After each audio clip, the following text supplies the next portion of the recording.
सबसे पहले मैं डॉक्टर वैदेही जी को योगिनी लल्लेश्वरी पर लिखी उनकी उत्कृष्ट पुस्तक के लिए अपनी हार्दिक बधाई और शुभकामनाएं देता हूं। एक पत्रकार, लेखिका, विचारक के रूप में भक्ति परंपरा की महान कवयित्री ललदेव के जीवन, दर्शन और चिंतन को अत्यंत संवेदनशीलता और गहनता के साथ उन्होंने अपनी पुस्तक में प्रस्तुत किया है। सदियों पहले रचे गए ललदेव के वाक आज भी मानव मन के गहनतम को स्पर्श करते हैं और हमें यह स्मरण कराते हैं कि सत्य, करुणा और साहस जैसे जीवन मूल्य कभी प्राचीन नहीं होते।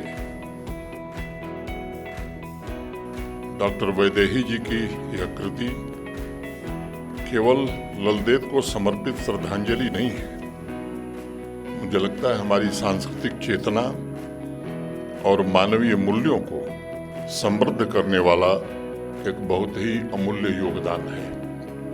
किताबों के बारे में हमारे यहाँ कहा गया है कि किताबें हाथ में थामी हुई वो खिड़कियां हैं जिनसे आत्मा बाहर की दुनिया को झांकती है। इस प्रख्यात कथन को इस किताब को पढ़ने के बाद साक्षात आप महसूस करेंगे।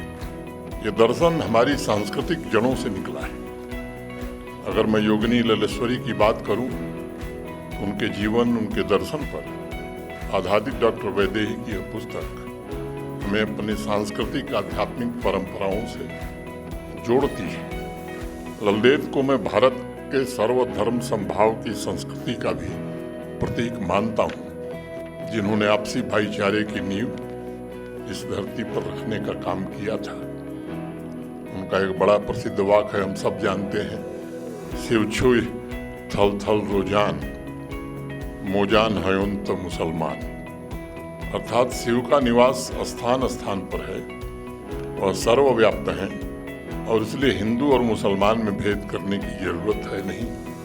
सब जान रहे हैं कि बाबा अमरनाथ की पवित्र तीर्थ यात्रा यहाँ चल रही है। देश भर के श्रद्धालु बड़ी संख्या में आ रहे हैं। आज वो आंकड़ा 2.5 लाख के ऊपर पहुंच गया है। सभी धर्मों का एक साथ जुट करके काम करना और अमरनाथ जी की यात्रा में आए हुए श्रद्धालुओं को सेवा प्रदान करना, ये इसी भाव को तो दर्शाता है।